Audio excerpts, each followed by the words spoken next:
Well, I think there's three overall things. The first one is they want to see us really delivering that Build Back Better and start of that levelling up agenda in terms of good jobs, but not just any jobs, good long-term jobs, which people can feel pride in and communities can feel pride in being able to offer. I think the second thing they want to see is that over the next few years they want to see that proper comprehensive plan towards getting our NHS back working without those long waiting lists that we've seen over the last year or so because of the pandemic not allowing people to go into hospital. And I think third, they want to see that levelling up agenda coming through in a way that matters to them. They probably don't want to see it all in one thing, but because they know it's going to take time, but they want to see progress towards that. And I think they also want to see immigration controlled. So those are the sort of top four things: healthcare, immigration, good jobs, but also immigration controlled. Because that's something that just annoys them, that we've taken back control of our borders now, and they really want to see us delivering on that for the British people. We're also going to hear from Michael Gove today, aren't we, as well, wearing the sort of hat of Levelling Up Secretary.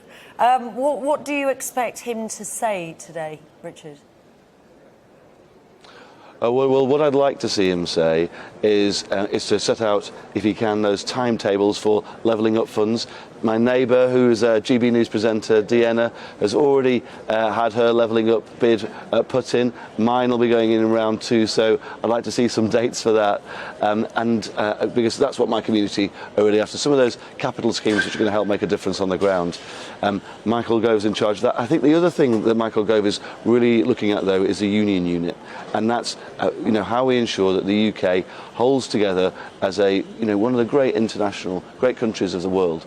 I want to see him really at the forefront of putting that pride back into being British, and also stopping any and dealing with any sort of Scottish nationalist upsurge, because I think that's one of the really important things for me, is keeping our whole country together.